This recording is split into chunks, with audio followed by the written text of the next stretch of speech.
আল্লাহ বলেন আমার সন্তুষ্টি সেটাই হচ্ছে সবচেয়ে বড়, সবচেয়ে বড়। ফামান যুহজিহা আনিন নার ওয়া উদখিলাল জান্নাহ ফাকাদ ফাজ। রব্বুল আলামিন বলেন যাকে জাহান্নাম থেকে মুক্তি দেয়া হলো, অতঃপর যাকে জান্নাতে ঢুকানো হলো, ফাকাদ ফাজা। রব্বুল আলামিন কোরআনে বলেন সেই কেবল সফল হলো। ফাকাদ ফাজা, ফাজা আল ফাউজ, সেই কেবল কি হলো?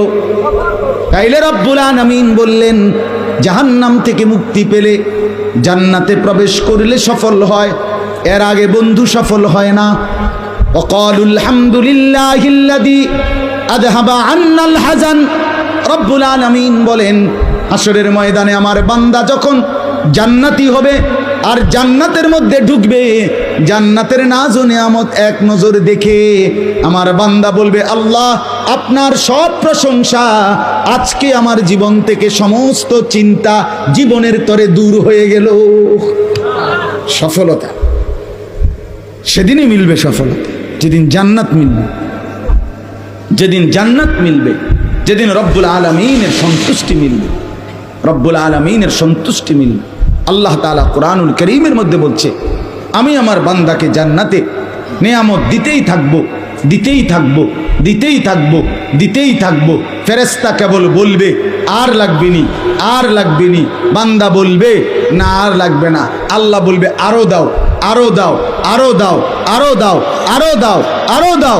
শেষ পর্যন্ত বান্দা বলবে ফেরেশতা ভাই কইলাম তো আর লাগতো না, আর কিত্তা দাও। ফেরেশতা বলবে রব্বুল আলামিন আপনার জান্নাতি বান্দা বলতেছে আর লাগবে না, আর চাচ্ছে না।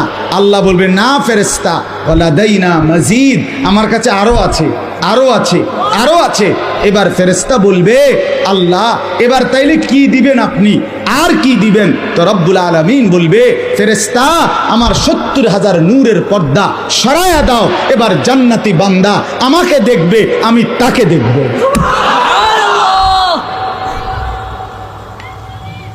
হ্যাঁ এটা ইয়াকিন আমাদের, আলহামদুলিল্লাহ এটা হবে নিশ্চিত, হবে নিশ্চিত। বন্ধু আমার, তুমি যদি সিনেমার নর্তকীর কথা বুঝতে পারো, তুমি যদি টেলিভিশনের ফুটবল ক্রিকেটের খেলোয়াড়ের মতো কথা বিশ্বাস করতে পারো, তুমি যদি টেলিভিশনের খবর মানতে পারো, স্বীকার করো আমি আরশে আজিমের মালিক আল্লাহর কথা স্বীকার করব না কেন?